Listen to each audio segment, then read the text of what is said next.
Dan bersama kita adalah wartawan Astro Awani di Menara Dato' On World Trade Center, Hazimi Muhammad. Mungkin Hazimi boleh ceritakan sedikit tentang perkembangan terkini dari sana. Baik, terima kasih Ibrahim Sani. Betul, setakat ini kita masih lagi belum mengetahui apakah bentuk gabungan kerajaan yang akan termeterai untuk kita lihat kepada kerajaan persekutuan. Kerana Malaysia sudah pun memilih, cuma gabungan juga parti yang belum memilih siapa calon Perdana Menteri mereka yang ke-10. Kerana setakat ini yang kita tahu, PN telah pun menghantar surat SD mereka ke Istana Negara semalam dan mendakwa telah pun mempunyai angka melebihi 112 sokongan ahli parlimen. Dan hari ini tumpuan juga terarah sekali lagi kepada Menara Dato' On di WTC KL kerana kita difahamkan mengikut pada laporan media bahawa ahli-ahli BN akan hadir untuk menyertai mesyuarat Dewan Tertinggi BN yang mana antaranya dijangka adalah untuk menandatangani akuan bersumpah SD bagi menyokong calon Perdana Menteri mereka. Namun setakat ini kita tidak tahu apakah benar SD akan ditandatangani dan siapakah yang akan diberikan sokongan. Ada nama yang menyebut berkait adalah Datuk Seri Anwar Ibrahim, namun segalanya masih lagi samar. Kalau 2 jam kita menunggu di sini Ibrahim, masih lagi belum ada sebarang kelibat daripada pemimpin-pemimpin Barisan Nasional khususnya yang tiba di menara ini untuk menyertai ataupun hadir mesyuarat Dewan Tertinggi BN itu setakat ini. Itu yang boleh kita bawakan, namun beberapa pengamal media sudah mula bertambah. Ada daripada tempatan dan juga antarabangsa yang hadir untuk kita mengikut rapat perkembangan tersebut.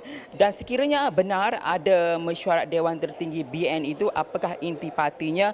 Kita melihat juga apakah akan ada gabungan yang akan dimutamatkan kerana kenyataan terbaru yang dikeluarkan oleh Timbalan Presiden UMNO Datuk Seri Muhammad Hassan mana tadi menyatakan bahawa BN bersedia untuk menjadi pembangkang bagi memastikan semak dan imbang dan juga mencadangkan agar PH dan PN bergabung untuk membentuk kerajaan persekutuan. Apakah jika ada mesyuarat tersebut, apakah agenda ini akan dibincangkan untuk memeteraikan bahawa BN menjadi pembangkang ataupun sebaliknya bersetuju untuk menyokong gabungan-gabungan khususnya PH yang ketika ini disebut-sebut untuk kita membentuk BN dan PH kerajaan persekutuan. Itu antara persoalan yang masih lagi berlega-lega dalam kalangan pengamal media. Apakah ia akan dimutamatkan hari ini kerana garis masa yang ditetapkan oleh Istana Negara adalah pukul 2 petang ini untuk gabungan-gabungan ini yang belum lagi memutuskan siapa calon Perdana Menteri mereka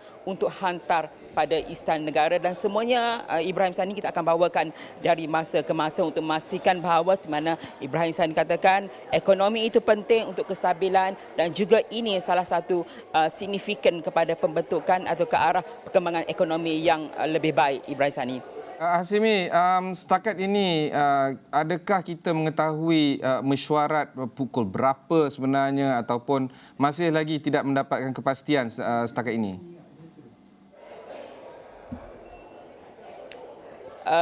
Apa yang kita dapat Ibrahim adalah 2 masa. 9 pagi adalah didakwa untuk menandatangani SD untuk menyokong calon Perdana Menteri dan diteruskan dengan mesyuarat Dewan Tertinggi BN yang dijangka pukul 10 pagi. Itu jangka masa yang kita terima setakat ini. Tetapi sekitar 9:11 pagi kita masih lagi belum melihat mana-mana ahli BN tiba ataupun pemimpin UMNO itu sendiri. Tetapi kita perlu tahu bahawa ada juga laluan dari bawah tanah yang akan terus ke pejabat UMNO. Mungkin juga itu laluan yang digunakan. Tapi signifikan ataupun gambaran yang jelas saya boleh bagi hint kat sini Ibrahim Sani. Kita melihat seawal pagi tadi ada pergerakan troli makanan yang lalu di hadapan kami ini. Apakah itu signifikan gambaran yang jelas bahawa akan ada mesyuarat? Kerana kita tahu bahawa mesyuarat ini pastinya akan ada jamuan dan sebagainya. Apakah itu signifikan hint yang jelas yang boleh kita menyatakan bahawa akan ada mesyuarat berlangsung di Ibu Pejabat UMNO ini?